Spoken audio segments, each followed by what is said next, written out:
Hello guys and welcome to Unreal VR Vorpx guide. This game is a bit weird to get working, and if you use a lot of time on Google you will find different ways to get this to work. But today I want to make it easy for you, and I have made my own profile for this, so everything should be a bit easier for you. But I will guide you through this step by step. So what I have been using is the Unreal Gold edition. It's pretty cheap on Steam. And of course you need Vorpx, because yep, that's how it is. And you need the Unreal community patch 227i. You can get it on this page called oldunreal.com. I will link it in the description and you will find the different patches you need. This is from the the original version of Unreal, but down here you have the gold edition, and that is what I have been using. Also on this page there will be a link to some textures for Unreal, which helps it look just a little bit better. And I will link for some other skins for I think it's guns and monsters and stuff. I will put it in the description. So, when you have installed your Unreal game, you of course will run the Unreal Gold patch or the community patch. And when that isn't installed and you start up the game for the first time, the game will ask you what render you are using. And this is very important. You have to select DirectX 9. That is just the way it is. I know it's pretty fancy. You can use DirectX 10, I think, or is it 11? I can't remember, but that really doesn't matter. You have to use DirectX 9. Yep. And before we are doing anything with Vorpx and anything like that, we have to start the game up once, because my profile used on Vorpx is I'm using a lot of color and trying to sharpen up the picture, and the menus can be a bit tricky to look at with my profile, at least for this guide. Yep, we will jump into the game. See you there. So, in here you are going in. Let's start with the normal options. You will see the DirectX 9 support here. We are playing at 1920 by 1080, and this is the field of view, and it's set to 120. The bar will start down here, and it's when you first start up, the bar will be down here, and it's 90 FOV, and every time you move it will be 5, so 90, 95, 100, and so on. But around here it's what is it, 6 times you have to move it and you will get it to here, and that is 120. I can't remember, I did something with the pawn shadows. Yeah, you can look at my settings here, and also on the HUD.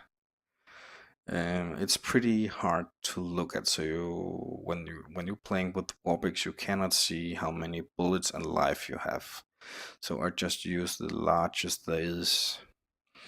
I will make a gameplay video after this to give you an idea on how it looks to play it with Vorpx. But keep in mind that it's only recording my right eye, so it's not 100% what I'm seeing, what you are seeing on the video. I did some test recordings, and where I tried to record it like normal screen thing, but with the large FOV, it looks, yeah, it looks a bit funky. So also the crosshair, I cannot find anywhere to disable it, and it's kind of annoying to have. So I look through the crosshairs and I find this little green dot, and you will nearly not see it when you play it. So that is my options. And we are going to the advanced options. Right in the display, I think it is. What did I do here? I can't remember if I put anything in here. Sorry for that. But you have the game render device here.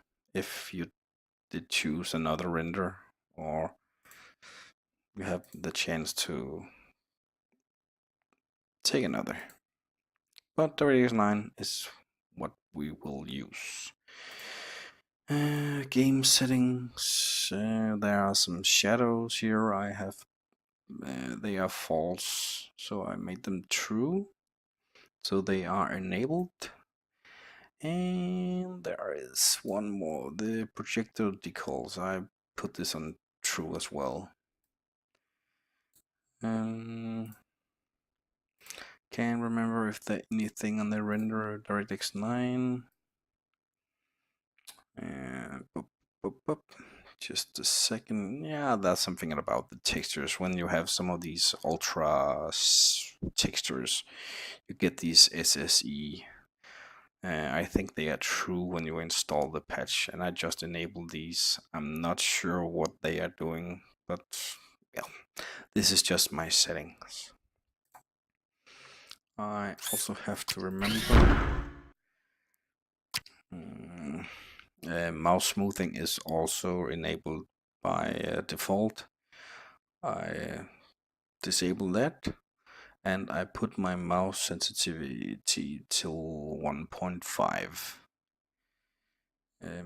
But this is just my setting. You maybe will do something else. But I think that is the options you have to do before starting. So we will jump out of the game again. So when you're out here in your Steam library with Unreal, I have to mention that you have to rename your Unreal X file to Unreal underscore Vorpx .exe. That is how my profile will hook to this exe file.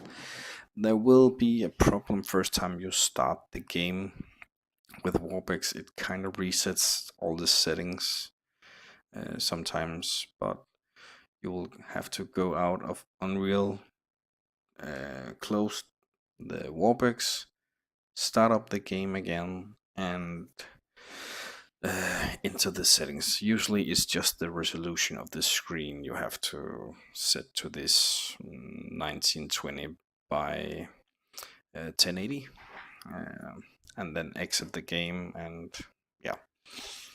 And while you're renaming this file, you don't need Steam running, and that is a good thing. That only makes some problems sometimes. So, yep. Then we will start up Vorpx. So, when Vorpx is running, yes, you will right click on it and go configure Vorpx. You have this. You can go to the cloud files and you will see Unreal. And you will see a lot of things here, but I just made this profile today, uploaded it, so you will see it.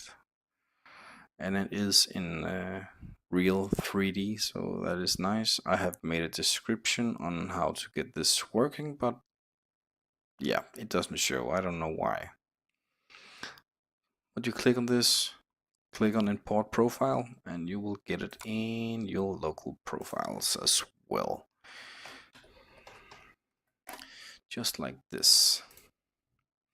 And you can see it's assigned to this file. So I actually think that is it. Yeah, just as I mentioned, you have to use these patches to get it to run in DirectX 9. And first time you start it up, you will could run into troubles, but just disable Vorpx, go into the game, set the screen resolution, and go out, start your Vorpx, go into the game, and you will have no problems. So that is actually it. But yeah, that is it. And I will shortly make a small video on how it looks in VR. So thank you for watching. See you. Bye.